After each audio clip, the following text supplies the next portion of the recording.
Bueno, lo primero sería, porque estamos estudiando esta materia de teorías del discurso. Pues esta materia de teoría del discurso lo estamos estudiando porque principalmente nosotros nos comunicamos a través del lenguaje.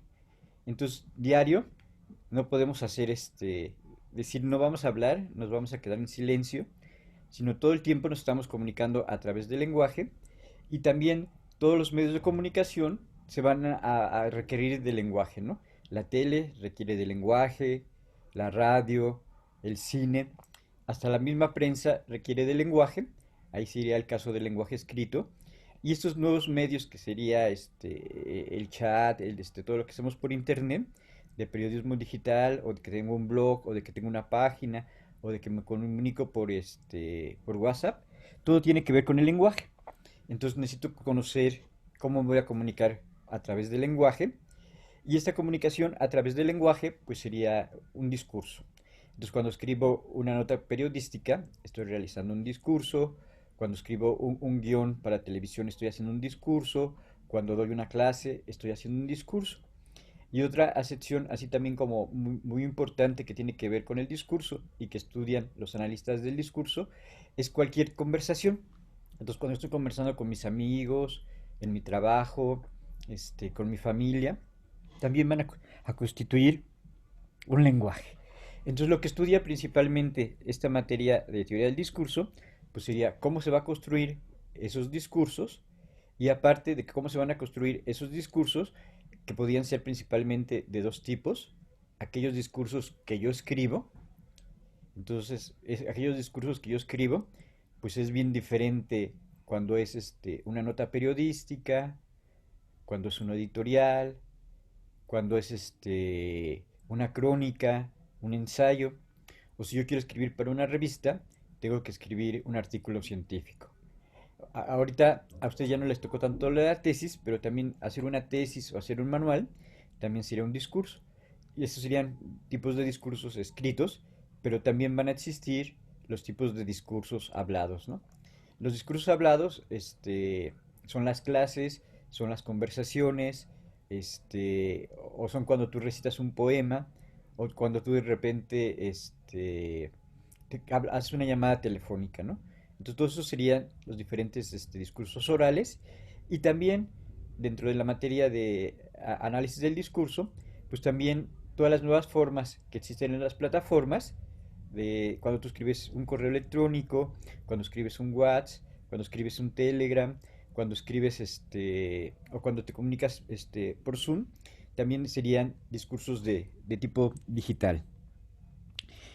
Entonces por eso necesito conocer el lenguaje para ver cómo se darían estos tipos de discursos hablados o estos tipos de discursos escritos o también estos tipos de discursos que yo voy a estar haciendo y que yo me voy a estar comunicando a través de los medios digitales. Entonces para los medios digitales necesito conocer el lenguaje, necesito conocer cómo lo voy a escribir, necesito conocer cómo lo voy a hablar. Entonces, en ese sentido, pues estaría en muy estrecha relación todo lo que tiene que ver con el lenguaje y todo lo que tiene que ver con esto que sería el discurso. Bueno, ahorita vamos a ver estos elementos. Vamos a ver primeramente en qué consistiría un discurso. Ahorita ya vimos un poquito esta importancia que tiene el lenguaje para la comunicación en la vida cotidiana y para la comunicación en los medios de comunicación, para la comunicación con los nuevos medios de comunicación. También vamos a ver cómo se relaciona el discurso con los medios de comunicación. Y también algo que sería muy importante sería que yo me quiero comunicar a través del lenguaje, tengo que tener diferentes tipos de competencias. Ahorita vamos a ver cuáles serían estas competencias que yo tengo que tener para comunicarme, para manejar el lenguaje y para manejar los discursos. Esto sería muy importante, conocer todas estas competencias para que yo me comunique bien, me exprese bien a través del lenguaje escrito, oral o de los nuevos medios y para que yo pueda construir y entender los discursos. Y si nos da tiempo, vamos a ver cuáles serían los principales elementos que van a intervenir en un discurso. Entonces vamos a ver estos cuatro elementos en estas 50 minutos que tenemos ahorita. Vamos a ver estos cinco elementos y posteriormente ya pasaría a darles el programa de cada una de las sesiones que vamos a tener y la manera de evaluar. Bueno, el primero de estos cuatro puntos que vamos a ver ahorita sería, ¿qué es un discurso?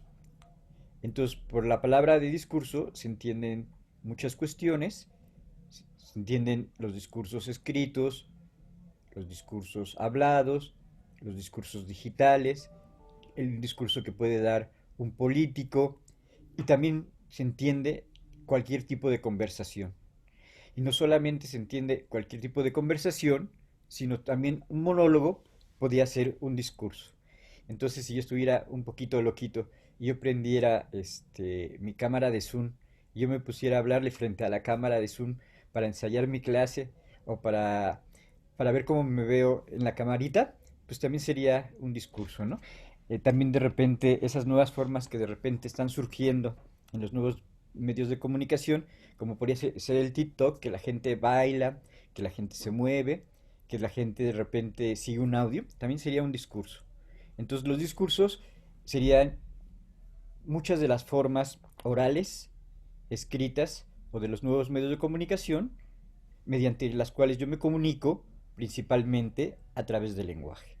Pero si ustedes se fijan, cuando yo doy un discurso, pues muchas veces no solamente existe la voz, sino también existe mi cuerpo. Entonces también se puede ver cómo estoy parado, cómo camino, cómo hablo, cómo me visto, cuáles son mis gestos. Entonces este discurso siempre va a estar acompañado de estos factores de movimiento, de tono de voz, de vestuario. Y también muchas veces los discursos van a estar acompañados de imágenes o van a estar acompañados de sonidos. También un discurso pues, puede ser de varios tipos. Puede ser el que da un maestro, puede ser el que da un político, o si yo también de repente, si soy religioso y voy a ir a un sermón del padre en una misa o en una boda o en un bautizo, también sería un discurso. Creo que también de repente cuando yo voy en un camión y te dice compre el cassette o compre el chicle o compre ¿qué más venden en el metro? Cassette, chicles, mm, los chocolates, también de repente eso sería un discurso. Entonces siempre te echan un discurso, aunque sea muy poquito, muy chiquito, de un minuto, para que compres el chocolate, para que compres el cassette, para que compres los audífonos, ¿no? Entonces también eso sería un discurso. Entonces casi todo lo que yo hago verbalmente o por escrito serían diferentes tipos de discurso. Pero para ser un poquito más específico, vamos a ver algunas definiciones de lo que sería el discurso. Entonces, la primera definición de lo que sería discurso es que el discurso, cuando yo digo más de dos oraciones, o ya cuando digo una oración, si yo les digo bienvenidos a esta materia de teorías del discurso, somos un grupo muy pequeño, ahí fueron dos oraciones, pero cuando yo relaciono esas dos oraciones, ya estoy dando un discurso. Entonces, la primera definición que va a existir de discurso es que cuando existe más de una oración, ya sería un discurso. Casi por lo regular, pues luego va a tener que obedecer a otros patrones, porque de repente, casi siempre cuando se escribe un discurso, va a tener que tener una introducción, un desarrollo y una conclusión. Pero ya construir un párrafo o decir algunas palabras ya sería todo un discurso. Entonces de repente si yo veo una capsulita de 3 minutos, de un minuto o de 30 segundos, ya es un discurso. Esto principalmente cuando se anuncia en un canal o con un comercial, ahí estaría también un discurso publicitario. Y el próximo año van a ser las campañas políticas para gobernadores, para alcaldes, para senadores, para diputados. Entonces vamos a oír montones de discursos y vamos a tener montones de cápsulas de todos los partidos políticos anunciando partidos, anunciando candidatos, anunciando promesas, ¿no? Entonces, en esto que va más allá de la oración, tiene que tener ciertas reglas sintácticas, tiene que tener ciertas reglas semánticas y tiene que tener ciertas reglas pragmáticas. Entonces, primeramente, en estas reglas sintácticas, tendría que tener como cierta coherencia en lo que yo estoy diciendo. Entonces, no sé si de repente van en la calle o van en el metro y de repente se sube un predicador que de repente a veces no logra estructurar su discurso y que a veces de repente como que no tiene coherencia, ¿no? Entonces mucha gente voltea a verlo y me dice, ¿de qué se me está hablando, no? ¿Cuál es el tema que está tratando, no? Entonces ese discurso tiene que estar bien integradas las frases sintácticamente, tienen que ser coherentes y tienen que tener un entendimiento, una comprensión. Entonces semánticamente tienen que tener un sentido, tienen que tener una significación, tiene que ser claro eso que se está entendiendo. Entonces aparte de que tiene que ser más allá de dos oraciones, tiene que ser que esas dos oraciones sean coherentes y sean entendibles. Y una tercera característica de los discursos es que esos discursos se están hablando, se están diciendo para que sean entendibles.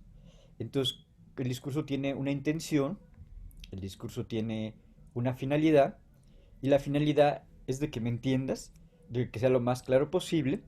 También de repente puede ser que haya discursos más ambiguos, discursos más abiertos, pero siempre la pragmática va a estudiar cómo se va a elaborar ese discurso, pero también va a estudiar si ese discurso se está entendiendo. Entonces yo ahorita les podría preguntar, ¿me están entendiendo esta primera definición de discurso? Y ahí estaría como una relación pragmática. Entonces si yo estoy hablando muy rápido, a lo mejor no me entienden, o si no quedó muy claro qué era la sintáctica, qué era la semántica y qué era la pragmática, a lo mejor no me están entendiendo.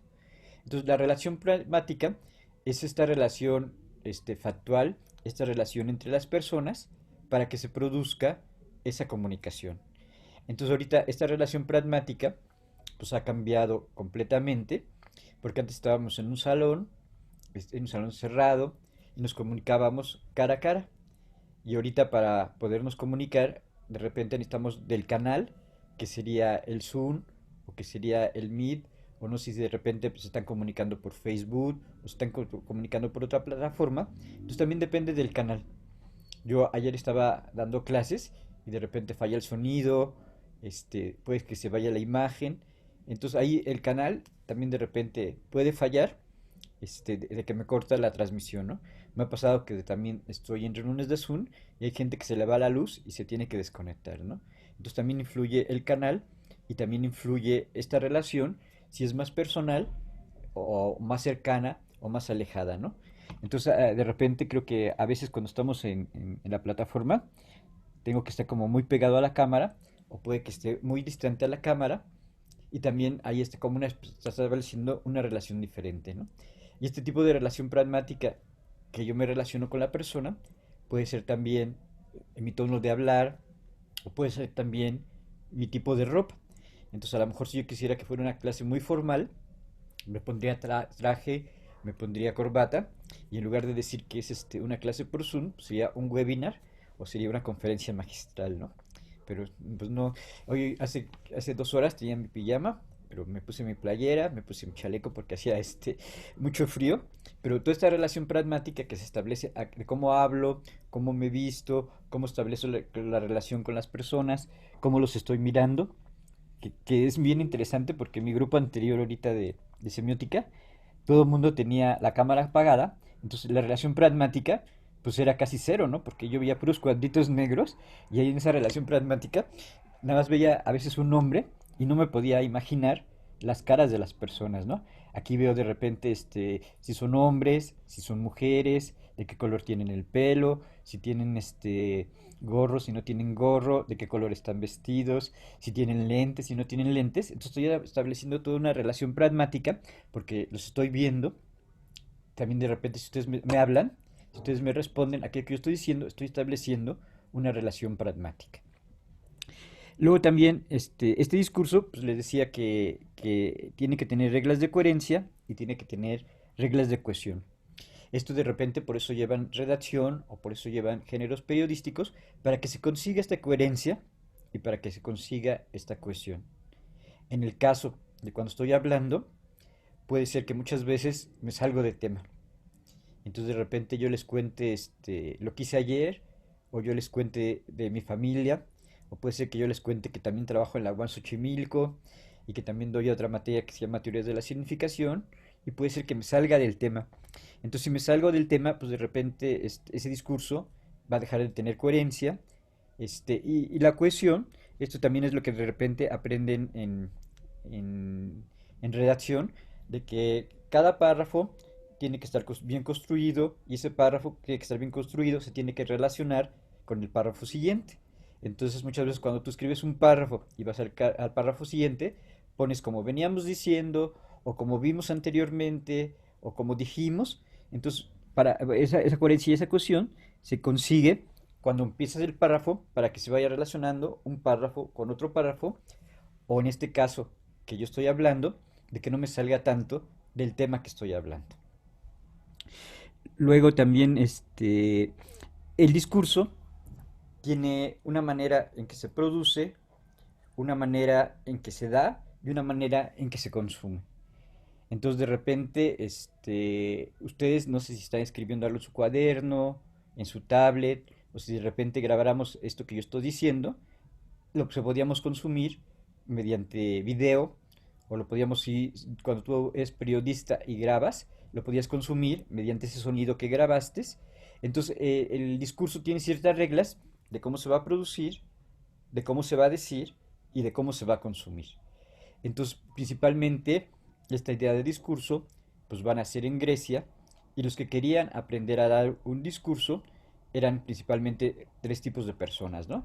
Eran los políticos, querían dar un discurso para ganar algo en el Senado, algo en las diputaciones. También de repente los primeros que querían aprender a dar un discurso eran los abogados. Entonces un discurso, ya ven que de repente está el abogado y está el fiscal.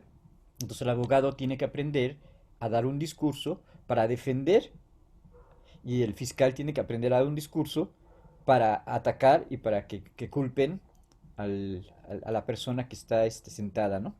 La persona que está sentada. Entonces, el discurso tiene ciertas reglas de cómo se produce, cómo circula y cómo se recibe.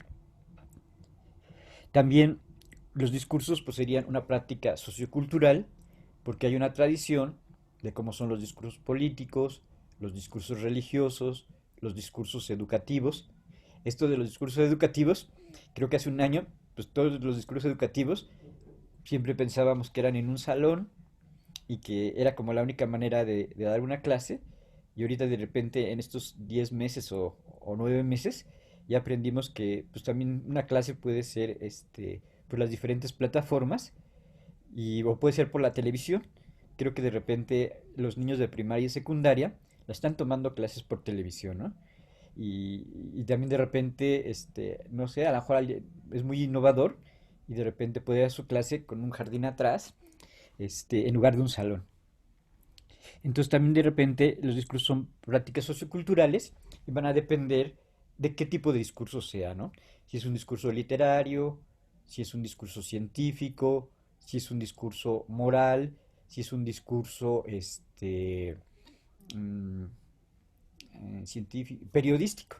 Entonces ustedes, algunos van a ir a periodismo, entonces van a aprender cuáles serían los diferentes géneros que tienen que manejar dentro del periodismo.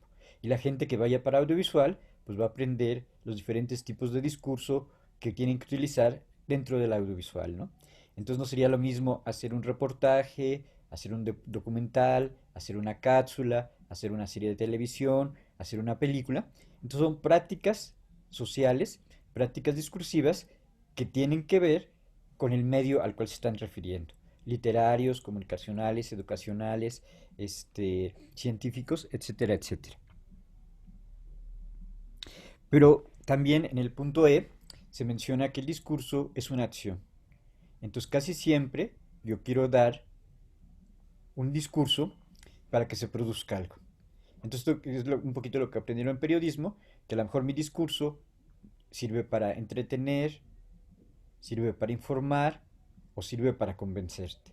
O puede ser que tenga dos finalidades.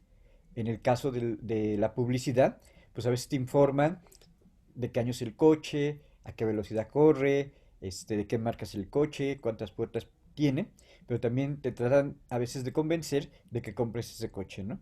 Entonces, para que compres ese coche, pues a lo mejor te van a poner una familia o te van a poner una modelo rubia. Entonces puede tener a veces esas dos o tres finalidades, la de informar, la de convencer, la de entretener, y pueden estar mezcladas estas diferentes intencionalidades dentro del discurso. Entonces también siempre es como muy importante ver con qué intención se está dando ese discurso, y otra cuestión muy importante también dentro de ese discurso es el efecto que va a tener ese discurso. Entonces el sacerdote te logró convencer de que te convirtieras a ser evangélico, o el maestro te convenció de que es muy importante estudiar la literatura, o que es muy importante estudiar la estadística, o también si te convencieron para que compraras el producto, o si te convencieron el grupo de Frena para que vayas así todo loco a gritar al Zócalo. Entonces puede tener una finalidad de convencimiento, o solamente puede ser informativo, o solamente de repente te puede querer entretener o querer divertir. También muchas veces atrás del discurso, como que muchas veces se dice que está lo evidente, lo que te están diciendo, pero atrás también puede tener una finalidad ideológica. Estos discursos que tienen una finalidad ideológica, pues principalmente serían los discursos de tipo político, pero a veces también los discursos religiosos pueden tener una finalidad ideológica, o a veces también los discursos que yo tengo en una clase, a veces también pueden tener una finalidad religiosa, o ideológica, perdón. Entonces yo estudié en ciencias políticas. Cuando yo estudié en ciencias políticas, todo lo que veíamos era relacionado con el marxismo. Entonces veníamos historia de México en relación con el marxismo, historia mundial en relación con el marxismo, filosofía de tipo marxista, economía de tipo marxista, metodología, pero desde el punto de vista marxista, ¿no? Entonces todas las materias que llevábamos tenían que ver con el marxismo. Esto cuando cambió el plan de 1980, que cambió ya el plan al plan de 1995, quitaron todo lo que era marxismo. Entonces de repente ya ahora se enseña la historia de otra manera, se enseña la metodología de otra manera, y ya no tiene que ver con el marxismo. O también si yo estoy en una escuela religiosa, muchas veces te van a meter así por atrásito, para convencerte de que te seas católico. Entonces yo también de repente daba clases en la Universidad del Tepeyac, y en la Universidad del Tepeyac todos los salones atrás tenían una cruz o tenían una Virgen de Guadalupe. Y creo que todos los viernes pasaban a nuestro salón a invitar a los alumnos, porque sábado y domingo había misa. Entonces todos los viernes pasaban y decían, los invitamos a la misa que va a haber el sábado, los invitamos a la misa que va a haber el domingo. Y eso era así como tradicional, de que aparte de cursar la licenciatura o aparte de cursar la preparatoria, te invitaban a estos tipos de eventos. Y la última característica del discurso es que de repente el discurso va a estar como muy situado en esas condiciones de producción. Las condiciones de producción principalmente serían de tres tipos. Serían históricas, entonces de repente en cada momento voy a hablar de temas diferentes. Entonces de repente a lo mejor hace 50 años nos hablaba de derechos humanos, a lo mejor hace 50 años nos hablaba de estudios de género, a lo mejor nos hablaba de feminismo, a lo mejor no se hablaba tanto del racismo, no se hablaba tanto del bullying. Entonces, históricamente, estos discursos van cambiando. Ahorita creo que la semana pasada fue una marcha de las mujeres feministas que de repente exigen cierto tipo de derechos. Entonces, es completamente histórico, ¿no? Este, Creo que la mujer en México empezó a votar despuesito de 1945, casi hasta los 50. Entonces, esos discursos son históricamente, se dan, y también son espaciotemporalmente. Los discursos cambian de acuerdo al espacio y cambian de repente de acuerdo a la época. Entonces, no es lo mismo cómo vemos nosotros a las mujeres en Occidente, o cómo vemos las mujeres de la parte de Oriente, ¿no? Entonces creo que las mujeres árabes pues, en algunos países árabes todavía siguen usando burka. Creo que hay algunos países árabes que las mujeres no pueden manejar coche, o que las mujeres no pueden tener una cuenta de banco, o las mujeres no pueden tener propiedades. Entonces los discursos van a cambiar de acuerdo al espacio y van a cambiar de acuerdo al tiempo. Entonces por eso hay condiciones de producción, y estas condiciones de producción serían como eso que lo hace más característico y que hacen que de repente eso que sea el discurso literario se parezca al discurso literario, o eso que sea discurso político se parezca al discurso político. Estas condiciones de producción era lo que les decía hace ratito, que antes las clases eran en salón. Creo que en la década de los 70 se empezó a hacer como prácticas de clases por televisión, y ahorita son clases por las redes sociales principalmente, ¿no? Pero también estamos teniendo clases en televisión. El segundo aspecto que vamos a ver sería estas nociones que tienen que ver con el análisis del discurso, y los estudios del discurso. Entonces, principalmente, podríamos estudiar o los tipos de discurso que son escritos o los tipos de discurso que son hablados. Y lo que sugieren principalmente los analistas del discurso es que de repente el discurso como es hablado o como es escrito, lo tengo que estudiar a partir del lenguaje. Y como tengo que estudiar ese discurso principalmente a partir del discurso, principalmente cuando es hablado, pues tiene que ver con la fonética, tiene que ver con aquello que estoy diciendo, tiene que ver con cómo estoy construyendo la palabra, con qué fonemas estoy mencionando, con la velocidad que estoy diciendo esos fonemas, con cómo se produce ese significado de esos fonemas. Entonces muchas veces en una palabra, si yo cambio una letra, ya cambia completamente la palabra. Entonces tiene que ver con esto que se dice. También tiene que ver con la semántica, de que ese discurso que yo estoy diciendo tiene que tener un sentido con aquello que estoy diciendo. Luego tiene que ver con la parte sintáctica, tiene que ver con la parte gramatical, y en esta parte gramatical tiene que estar bien construido gramaticalmente, ¿no? Ya cuando es un discurso escrito, no solamente tiene que ver con la gramática, sino tiene que ver con las reglas de ortografía, de que esté bien escritas las palabras, de que estén bien puntuadas las palabras, de que tenga un estilo todas mis frases, de que tenga un estilo todas mis oraciones. Entonces tiene que ver con estos aspectos, y también tiene que ver con el aspecto pragmático. En el aspecto pragmático, les decía, es que yo tengo que considerar a mi receptor. Entonces no es lo mismo que yo dé una clase a niños de primaria, o que dé a secundaria, o que les dé a ustedes de universidad.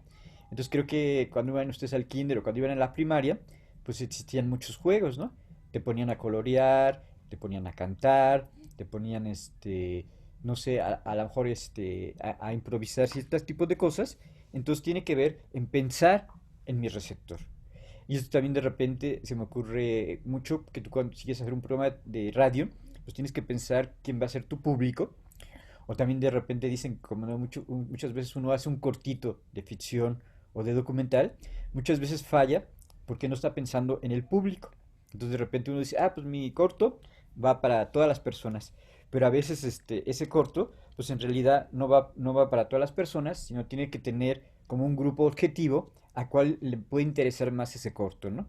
Entonces de repente, ahorita si yo hago una página de YouTube, pues tengo que pensar si es para gente de su edad, que sería de 20 años, o si yo voy a hacer una página para gente de 30, o si voy a hacer una página para viejitos de 60, o no, sería diferente a nivel pragmático si voy a hacer una página para hombres o si voy a hacer una página para mujeres, y también sería diferente si yo voy a hacer una página para mujeres jóvenes o mujeres adultas, ¿no? Entonces estoy pensando en mi tono, y estoy pensando también de repente en el grado de formalidad. Bueno, ya decidí que van a ser mujeres y que van a ser mujeres jóvenes, ¿no? Y tú también, ¿cómo les voy a hablar? ¿Formal o informalmente? Esto también de repente, la pragmática, como que te dice que tú tienes el conocimiento de cómo le vas a hablar a las personas. Entonces de repente, si tú vas a pedir un trabajo, hablas de una manera. Si tú de repente te vas a confesar, hablas de otra manera. Si estás con unos amigos que conoces desde hace mucho tiempo, hablas de otra manera. Si estás con una persona que acabas de conocer, hablas de otra manera. Entonces de repente nosotros cambiamos ese lenguaje dependiendo de las personas. Entonces, si tú de repente quieres que una persona te preste dinero o de repente quieres que una persona sea tu novia, va a cambiar tu manera de hablar. Esto como que lo estudia mucho la sociolingüística y lo estudia mucho la sociolingüística principalmente porque nosotros cambiamos nuestra manera de hablar. Entonces no somos igual hablándoles a alguien cuando vamos en el camión, cuando estamos en un café o cuando estamos tomando una cerveza. Entonces cambia dependiendo del lugar, cambia dependiendo de los espacios, cambia dependiendo de las personas, ¿no? Entonces a lo mejor yo estoy con una amiga y es una amiga muy íntima, le va a contar cosas así como muy privadas, y si estoy ya con otras dos o tres personas, ya no va a contar esas cosas que son tan privadas, ¿no? Entonces cambia dependiendo de todas estas condiciones, dependiendo de todas estas situaciones, va a cambiar la manera en que yo estoy hablando, ¿no? Si yo tengo que dar una clase, voy a hablar de determinada manera. Si yo doy una conferencia, voy a hablar de determinada manera. Si estoy haciendo mi examen profesional, hablo de otras maneras. También mi forma de hablar va a cambiar de acuerdo a los géneros. Entonces no es lo mismo cómo escribo cuando es una nota periodística que cuando es un artículo de opinión. Cuando es un artículo de opinión, puedo poner como ideas más personales. Cuando es una nota informativa, se tiene que poner en un estilo más neutro. Entonces, pragmáticamente cambian estos estilos. Luego, eh, el siguiente aspecto sería que el análisis del discurso pues va a estudiar diálogos y va a estudiar la interacción. Entonces, de repente, principalmente cuando estoy cara a cara, o que también de repente cuando hago una cápsula de YouTube como Luisito Comunica, hay una interacción. Y creo que de repente así un youtuber pues tiene más seguidores o tiene menos seguidores por la interacción que está teniendo con los espectadores, ¿no? Entonces creo que yo de repente puedo ver a un youtuber y voy a decir, ah, este youtuber me cae muy mal, o no me gusta cómo se viste, o no me gusta cómo habla, o no me gusta los temas que está tratando, ¿no? Entonces todos estos aspectos de cómo está hablando, cómo se está vistiendo, qué temas se está tratando, serían como parte de la interacción. Entonces sería otra característica que va a tener el discurso. El discurso es completamente una interacción. Entonces yo ahorita estoy tratando de interaccionar con ustedes. Yo tengo muchos años en ciencias políticas y casi siempre era en un salón. Entonces ahorita tiene que ser completamente diferente mi interacción porque es a través de este canal que es el Zoom. Entonces de repente no los puedo ver, a lo mejor de repente los oigo menos y si de repente están los cuadritos negros, pues solamente me los tengo que imaginar. Entonces, el discurso siempre es interacción, siempre va a ser comunicación. Y lo que trata de ver también este discurso es esa interacción. Entonces, por eso de repente creo que en muchas páginas, principalmente en YouTube, tiene cuántos seguidores tuviste, tiene con los comentarios, que entonces van midiendo si eso está funcionando o no está funcionando dentro de los diferentes tipos de discurso, ¿no? Y esto para las campañas políticas, creo que la campaña política de hace 2 años se pasaron así 10 meses midiendo cómo iba el PAN, cómo iba el PRI, cómo iba Morena, cómo iba el PAN, cómo iba el PRI, cómo iba Morena, ¿no? Y creo que los 3 últimos meses, cómo iba Morena ganando, decidieron hacer caso omiso de las encuestas y ya no hablar nada, porque no les convenía decir que iba ganando Morena, pero ya dijeron, no, ya no vamos a medir, ¿no? Ya cuando vieron que iba así como 30% más arriba, ya no hablaron de estas interacciones, pero creo que los primeros meses iban diciendo, no, pues va ganando tal y tal persona tiene el 50% de las preferencias, el 60% de las preferencias, el 30% de las preferencias, ¿no? Se iban midiendo su subida del 30 al 31 al 32% de las preferencias, entonces siempre estaban midiendo estas interacciones. Y estas interacciones pues, se miden para la política o también se miden para los productos. Entonces de repente si va ganando una marca de coches o si va ganando una marca de refrescos de cola, pues de repente tiene que hacer otro tipo de comerciales para que de repente no se quede abajo en las ventas, o si son de galletas o de diferentes productos, va midiendo las diferentes interacciones, ¿no? Y creo que también, ahorita todos estos que diseñan lo que tiene que ver con los nuevos medios, miden mucho el tipo de audiencias y el tipo de interacciones que tienen, ¿no? Que si hay más comentarios, que si hay más likes, que si hay más, eh, que si tienes, más seguidores, ¿no? Y también muchas veces este discurso se relaciona con los textos. Entonces muchas veces un texto sería como sinónimo de discurso. Pero casi por lo regular se reserva el término de discurso a los discursos hablados a los discursos escritos, pero también podía haber otros textos que podían ser otro tipo de interrelaciones. Entonces, otro tipo de interrelaciones podía ser un ritual, podía ser una misa, la moda. Entonces, de repente, si yo estoy vestido de una manera, eso es un discurso. Ese sería el discurso de cómo me estoy vistiendo, de cómo estoy peinando, de cómo estoy caminando. Entonces, todos esos serían discursos de tipo no verbal, este, pero, pero también serían discursos. Entonces, muchas veces se ha reservado la palabra texto para este tipo de discursos que no son hablados. Entonces, un ritual podía ser un texto. Entonces, de repente hay un entierro. Y en ese entierro dejaron collares, dejaron flores, pusieron el muerto viendo hacia la izquierda, le dejaron caracolas, le pusieron en un sarcófago. Entonces sería un discurso que me está indicando si era de clase alta, si era de clase baja, eh, a qué Dios se están ofreciendo esos símbolos que están dentro de la tumba. Entonces, todos esos serían cierto tipo de textos discursivos. Y estos tipos de textos discursivos, como podían ser los rituales, también se podía estudiar ciertos elementos de la cultura en base a estos textos, que sería la moda, los rituales, o los tatuajes, ¿no? Yo podía hacer como una clasificación de todos los discursos y todos los diferentes tipos de tatuajes. Creo que había un canal en Una donde... disculpa, Sí, algo está fallando. Intenta de nuevo. es el Siri. Entonces, no sería lo mismo un tatuaje africano que un tatuaje japonés, que un tatuaje tradicional, que un tatuaje más mexicano. Pero esos también podrían constituir discursos no verbales. Bueno, otro de los temas que no sé si puse que íbamos a tratar es el de los enfoques teóricos. Entonces vamos a ver cuáles serían los principales enfoques teóricos para abordar el tema del discurso. El primero de ellos sería ver al discurso como una narración. En el discurso hay personajes, hay acciones, están los buenos, están los malos, va ganando el bueno, va ganando el malo. Esto también sería como para la política o para lo social. Entonces ahí se podía ver el discurso como una narración. Tiene un principio, tiene un desarrollo, tiene un final. Entonces si yo estudio la Revolución Mexicana, pues tuvo un principio porque Porfirio Díaz se quería quedar en la presidencia, después se alzó Madero, después se alza Villa, se alza Zapata, se alza Obregón, se alza Carranza, creo que matan a Madero, todos los demás siguen luchando, entonces es un discurso, también se podría hablar de un discurso de la historia, o se podía hablar de un discurso de una película, o se podía hablar del discurso de una serie de televisión, entonces el discurso estaría relacionado como un relato. Entonces es muy importante que casi todos los discursos van a tener un relato. Otra característica es que principalmente los discursos políticos, los discursos de la publicidad, también van a argumentar. Entonces, en un discurso político te van a argumentar de por qué es mejor el PRI o por qué es mejor el PAN, o también en la publicidad te van a argumentar de por qué debes de tomar Coca-Cola o por qué debes de tomar Pepsi-Cola, ¿no? Entonces todo el mundo va a decir, ah, no, pues yo voy a tomar Coca-Cola porque es la chispa de la vida. Entonces me están dando así como un argumento de por qué tengo que tomar determinado producto.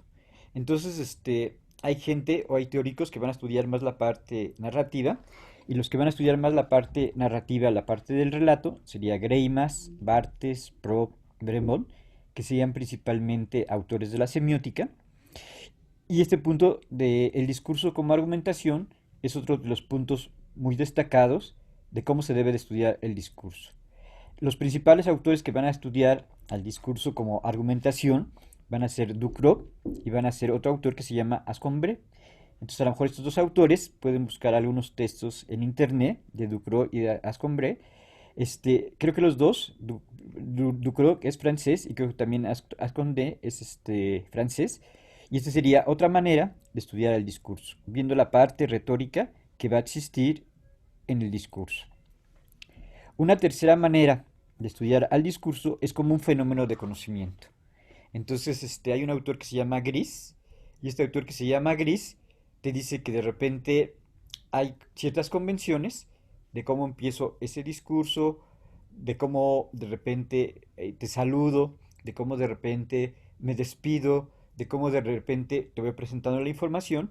Entonces gris lo ve como un acto social que sigue determinadas reglas, que sigue determinadas normas, y dos de las principales reglas que va a mencionar Gris es la regla de la cortesía y la regla de que tiene que ir avanzando el discurso, de que te tiene que ir diciendo cosas nuevas.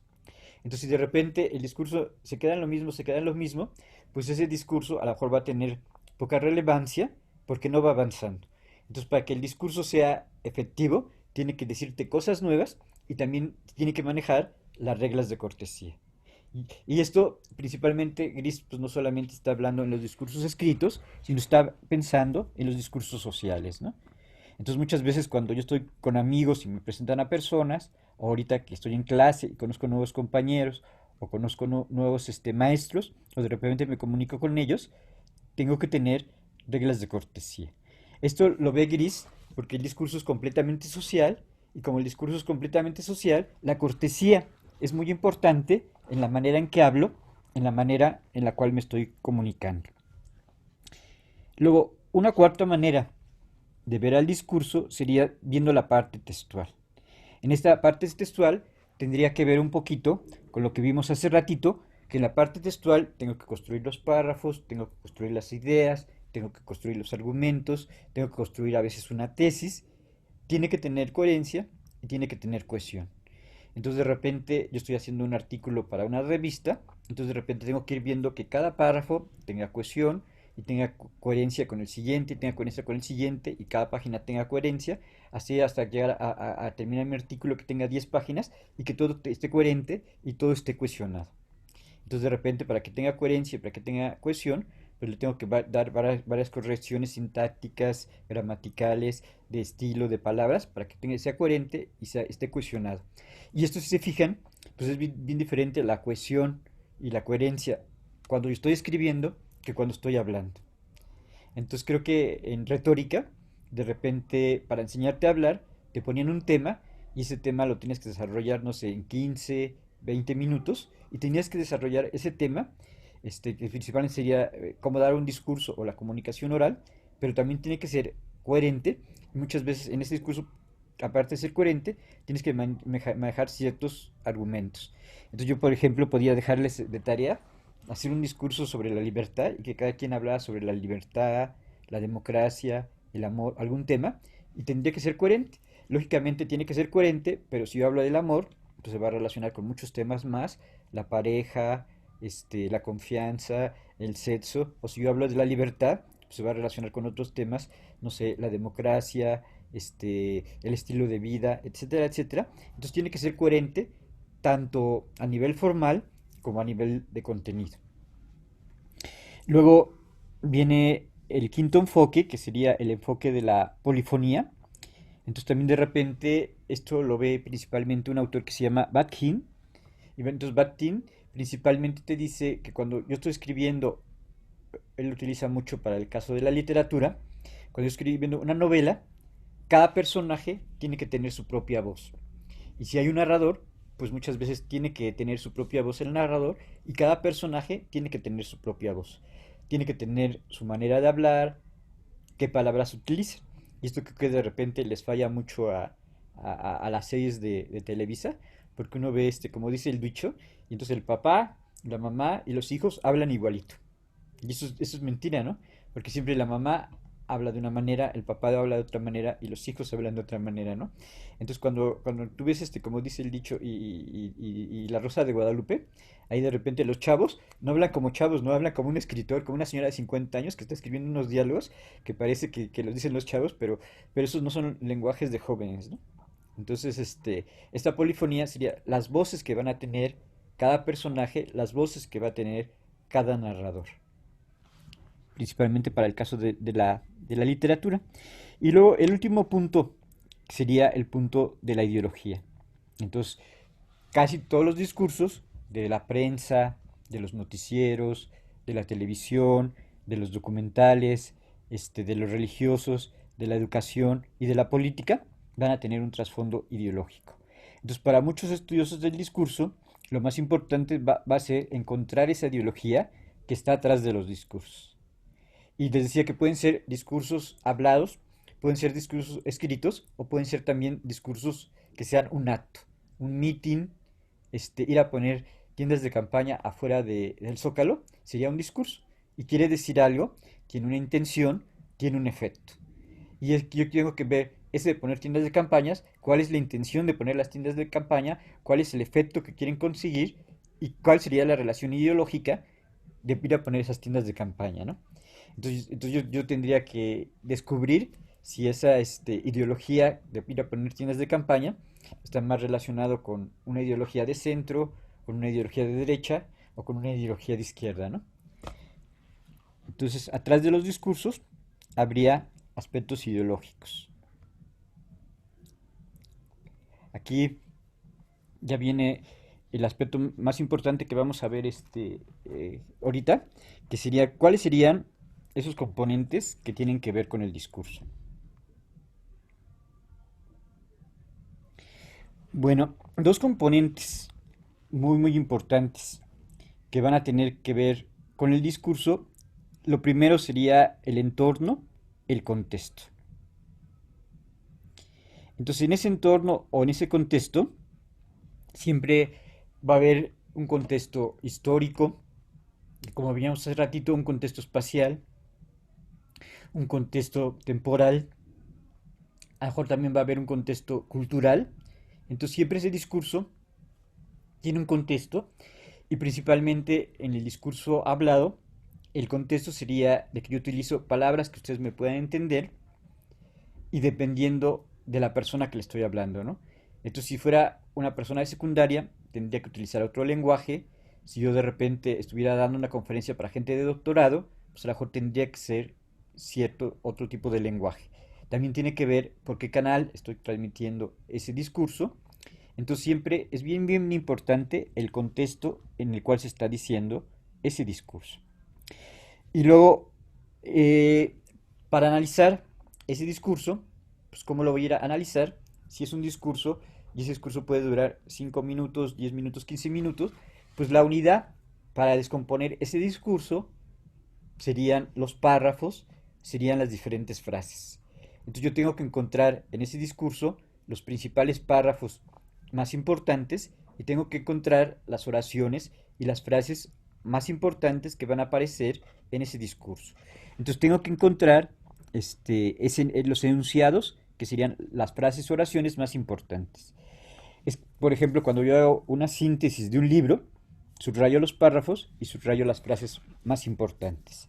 Aquí como que ya tenemos una ventaja, porque ya sabemos hacer resúmenes, entonces ya sabemos buscar los párrafos y los enunciados más importantes. Esto del enunciado es el equivalente a una oración, pero atrás de esa oración pues va a haber una implicación política, una implicación ideológica.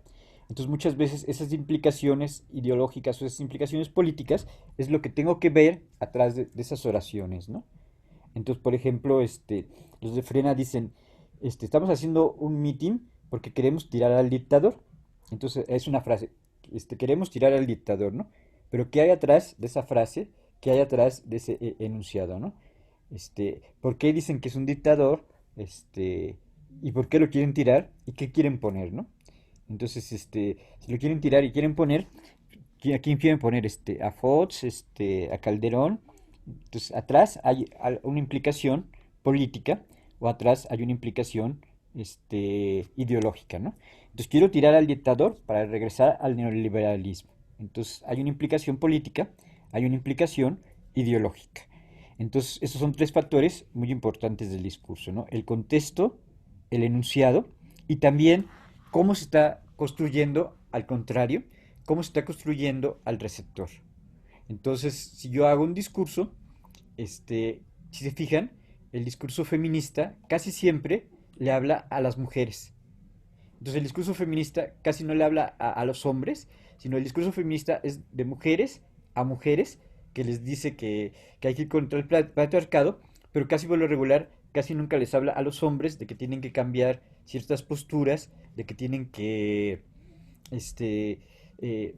que ser menos violentos, pero casi siempre ese discurso va dirigido a cierto tipo de personas, ¿no?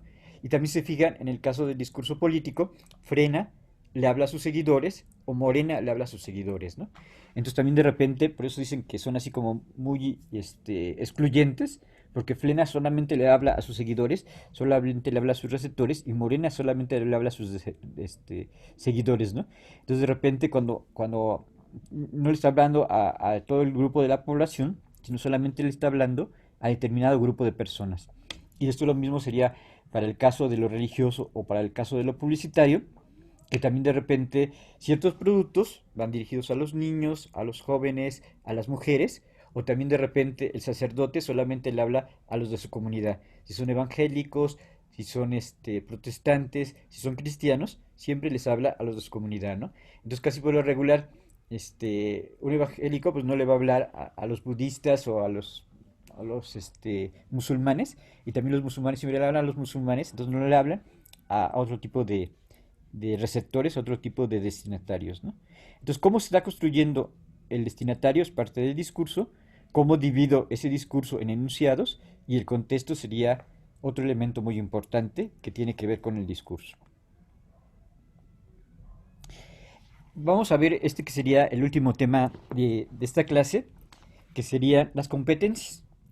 Entonces yo para entender el discurso, para poderlo producir, para decirlo y para entenderlo, voy a necesitar de competencias. Y las competencias que voy a utilizar y que voy a necesitar para construir y para entender el discurso van a ser competencias lingüísticas, competencias sociolingüísticas, competencias pragmáticas y competencias psicológicas. También podríamos mencionar otras competencias discursivas, competencias comunicacionales, pero las principales serían lingüísticas, sociolingüísticas, pragmáticas y psicolingüísticas.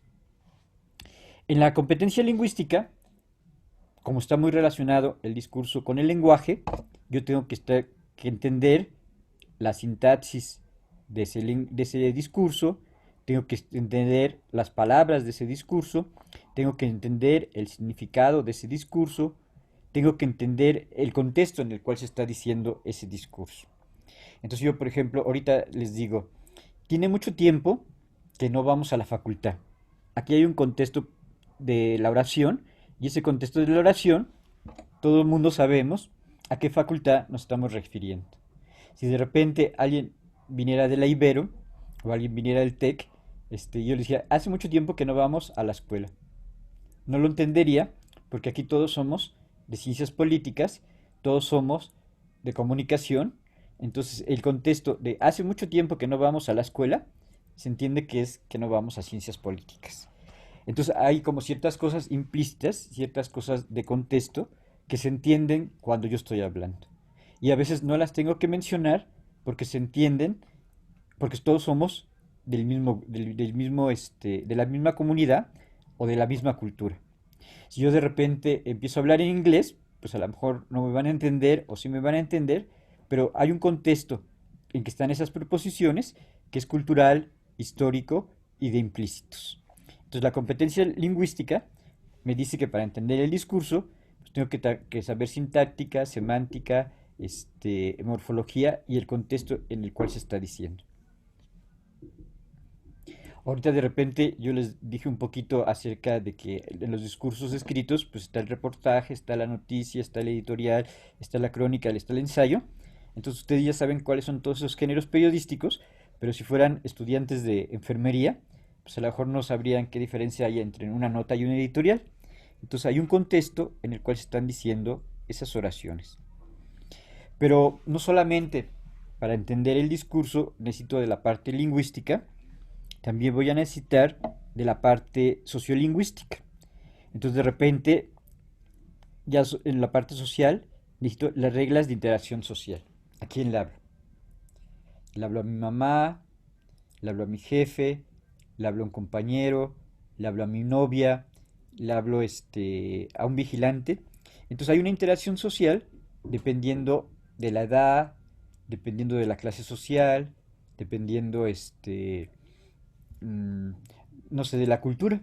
Entonces hay reglas de interacción social. Luego está un modelo, que es el modelo de quién están participando dentro del discurso, que se lo vamos a ver la próxima clase. Y también hay una competencia interrelacional. Entonces yo me sé relacionar con diferentes tipos de personas, con diferentes tipos de género, de etnia, de edades, de clases sociales, de posiciones. Entonces yo me relaciono diferente con las personas que me estoy relacionando. Entonces yo me relaciono diferente si es una persona, si son tres personas, si son 10 personas, si les tengo confianza, si no les tengo confianza. Y yo me voy a relacionar diferente si estoy en la escuela, si estoy en la cantina, si estoy en el camión. Entonces hay competencias interrelacionales, dependiendo de los lugares, dependiendo de las personas, dependiendo de la cultura. Y la competencia cultural, cuando nosotros hablamos y cuando nosotros nos comunicamos, pertenecemos a cierta cultura. Entonces, a lo mejor si yo voy a vivirme al norte, o voy a vivirme a Yucatán, o me voy a vivir a Francia, va a haber ciertas cosas diferentes en la comida, en el vestido, en la manera de hablar. Entonces tengo que aprender de esa cultura. Entonces imagínense que llega un norteamericano y tiene que aprender a comer enchiladas, tacos, mole, tequila. Entonces otras son diferencias culturales de comida, de vestuario, este, y de cómo viajamos, ¿no? Cómo viajamos en el metro, cómo viajamos en la ciudad, cómo nos presentamos. Entonces serían dos competencias muy importantes, la lingüística, la sociolingüística, y luego vendría la competencia pragmática. Aquí vamos a definir un poquito más cuál sería esa competencia pragmática, que tendría que ver con la intención que lleva el discurso, si es una intención de convencerte religiosamente, de que compres, de que votes, de que se casen contigo, de que te den un trabajo, qué intención tiene ese discurso. Luego también hay un principio de cooperación, y en ese principio de cooperación es que tú de repente, si no te sabes determinada palabra, o de repente tú vas relacionando esas frases, esas oraciones, entonces hay un principio de cooperación.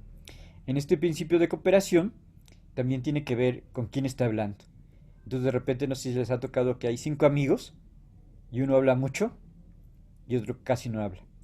Entonces en este principio de cooperación también tiene que ver con los turnos que se están estableciendo y quién habla más, quién habla menos, y también de repente que yo le esté prestando atención o que no le esté prestando atención a aquello que se está diciendo. Entonces hay una cooperación entre quien está oyendo y quien te está recibiendo ese mensaje.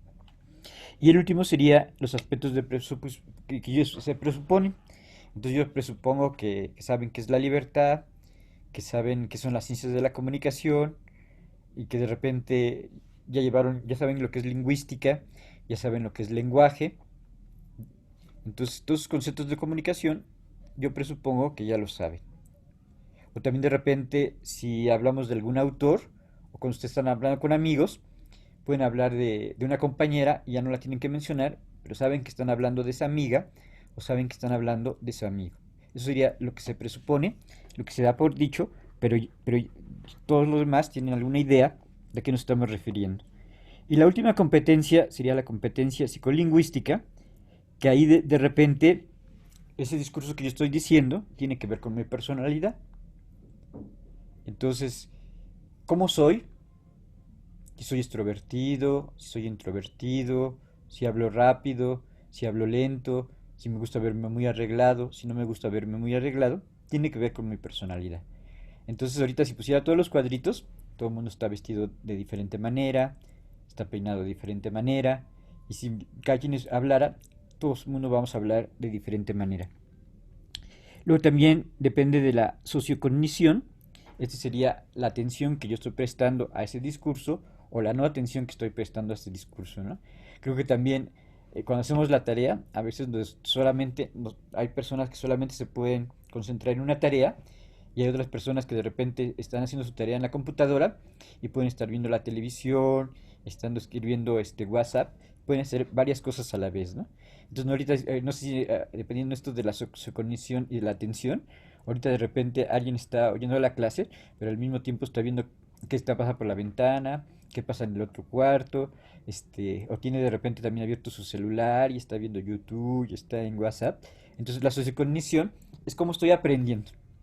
Creo que antes de repente, pues no había celulares, ¿no? Y ahora de repente en las clases todo el mundo está en la clase, pero al mismo tiempo está chateando y está haciendo las cosas con su teléfono, ¿no? Entonces la sociocognición es cómo aprendo y si estoy atento y no atento.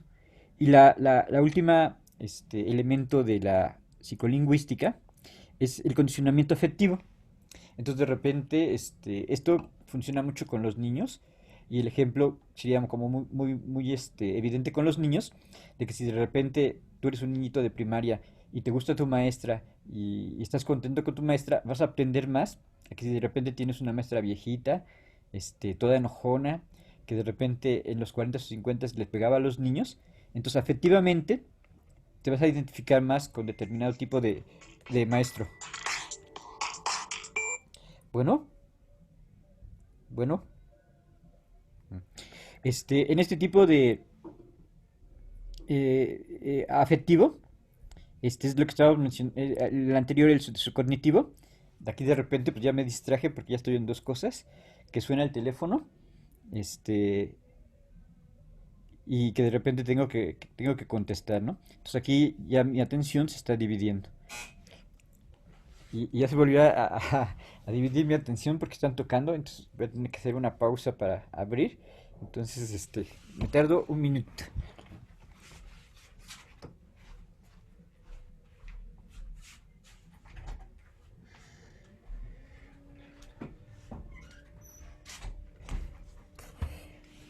Ya. Eso también pasaba, en ciencias políticas, que de repente iban a dar comunicados, o que de repente alguien pasaba, a vender algún objeto.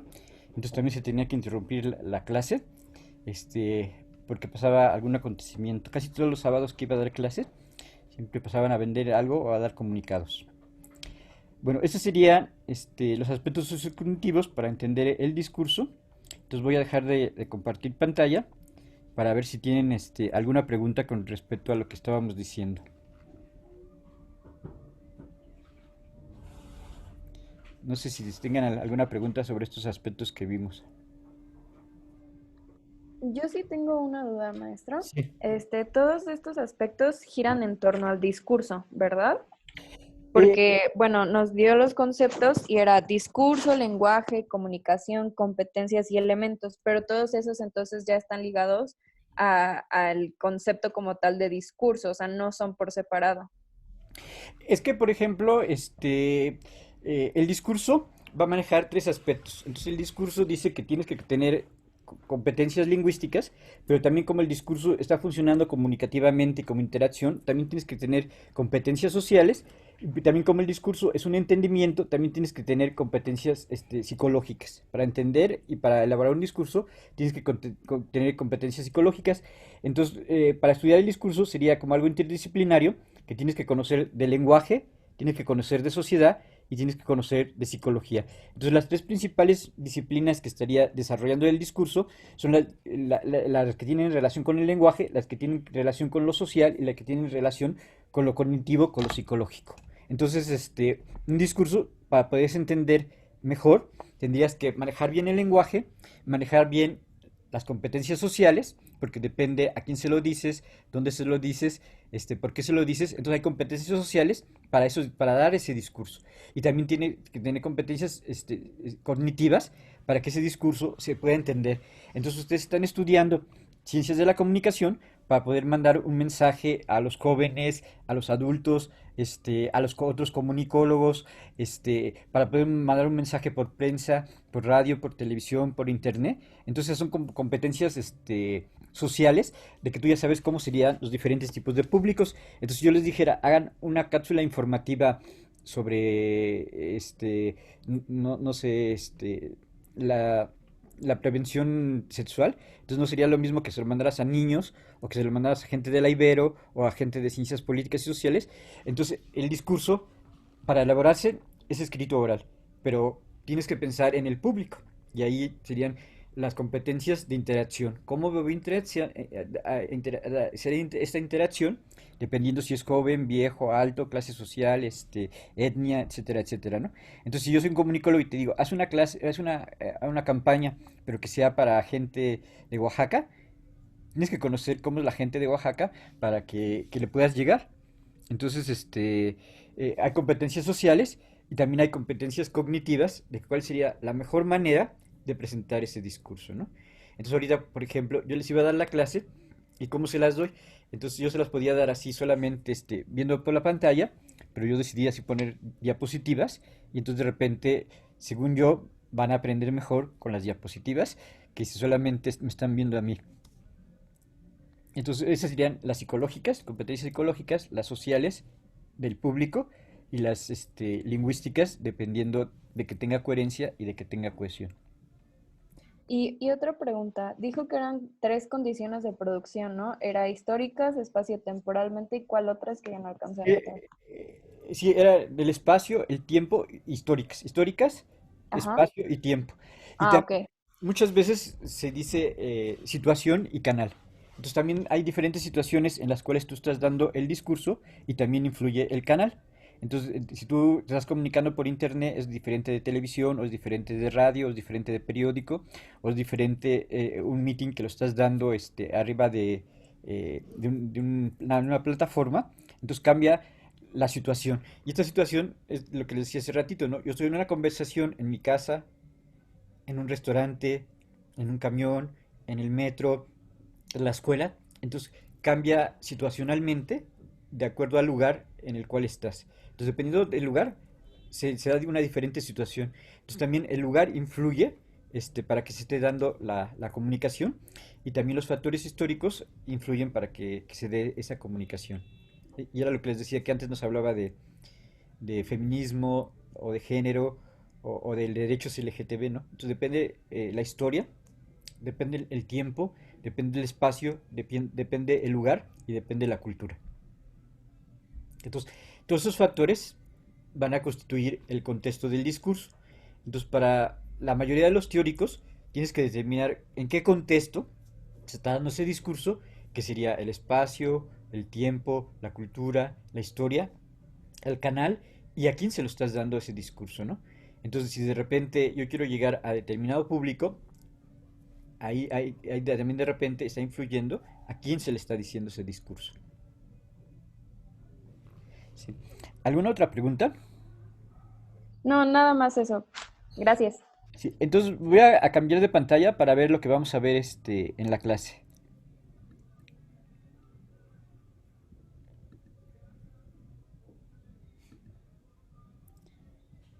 Bueno, ahorita vimos estos elementos que tienen que ver con el discurso, que vimos un poquito que eran diferentes formas de estudiar el discurso, estos que eran los elementos de contexto, los elementos de receptor y que de repente se estudiaban a partir de los enunciados. Entonces, la otra clase vamos a ver cuáles serían los principales elementos que influyen en una conversación, los principales elementos que influyen cuando se está dando un discurso. Ese sería para dentro de 15 días.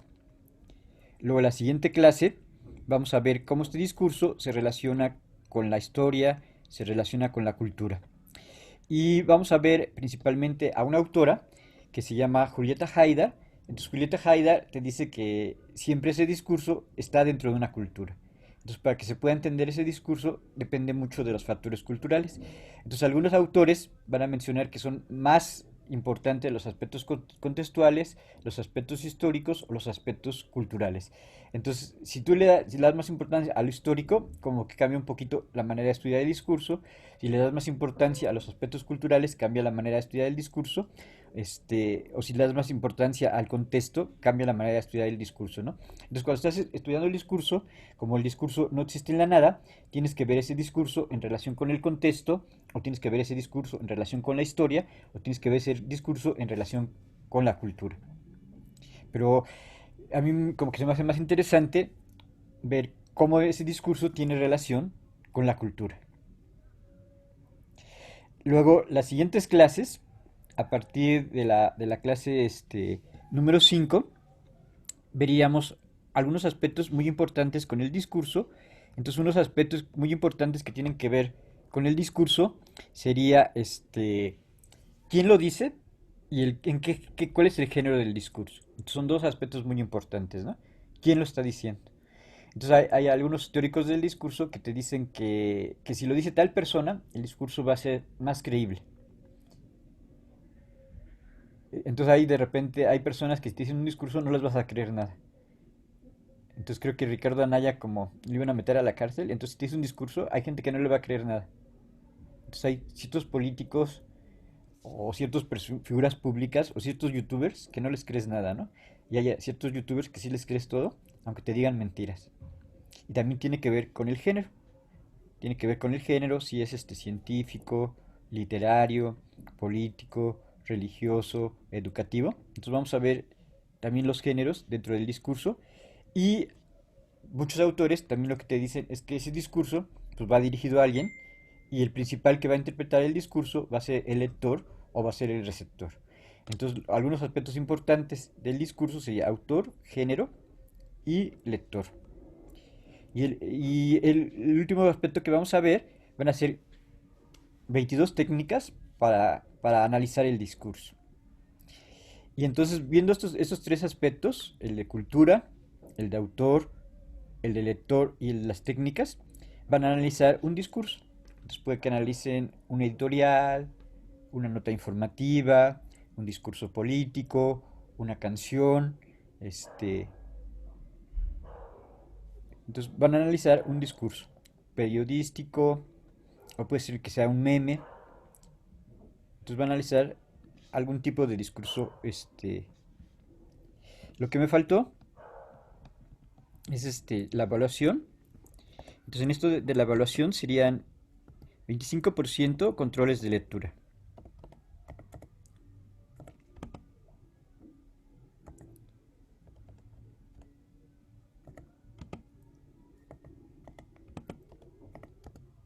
Entonces vamos a hacer aproximadamente 5 lecturas.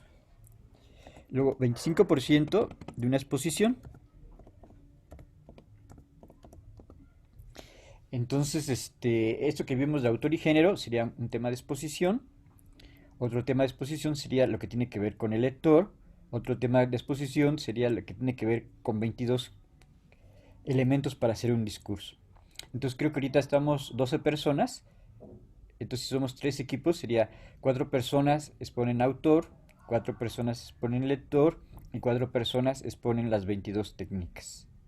Porque nada, estamos como 12 personas. Entonces serían 3 equipos de 4 personas para exponer.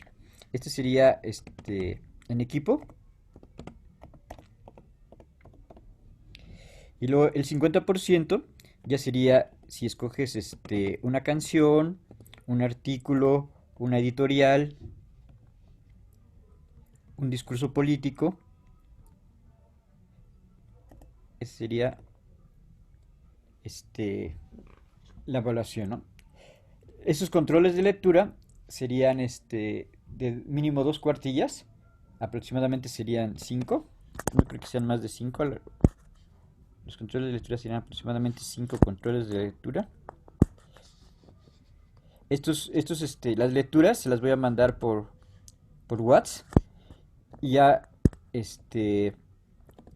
me los reenvían a mi correo ya, ya su resumen. Entonces, 25% de controles, 25% de una exposición y 50% del trabajo final, que aquí podría ser artículo, discurso político,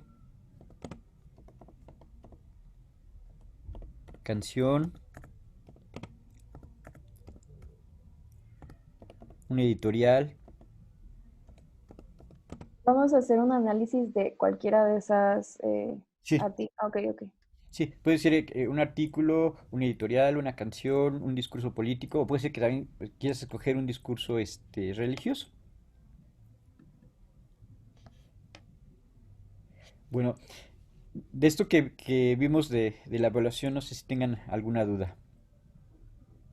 No, ninguna. ¿No? Bueno, No. entonces la lectura, yo creo que en una o dos clases no va a haber lecturas, ya está la tercera clase, ya les dejaría la primera lectura. Como nos vemos cada 15 días, ya me regresarían el resumen de esa lectura a mi correo. Ya tengo mi correo de políticas. Entonces a ver si la otra clase les paso mi correo de políticas y ahí me mandarían el resumen, que sería de dos cuartillas, o si les salen más de dos cuartillas, también estaría bien.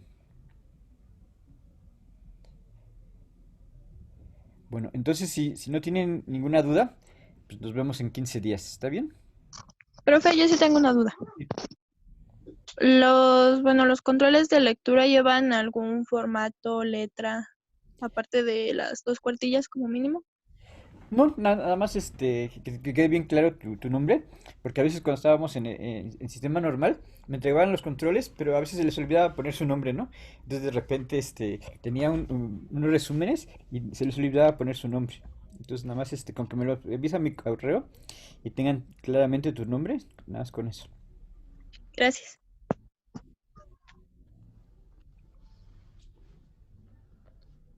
¿Alguna otra pregunta?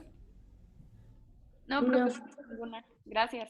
Sí, entonces les mando las 8 clases que vamos a tener, se las mando ahorita por WhatsApp, el programa de Ok. las clases. Gracias, profesor. Ok, Gracias, profesor. Nos vemos Hasta en luego. 15 días. Gracias, Muchas gracias, profesor. Gracias. Bye, Hasta luego. Luego. bye, Bye. bye.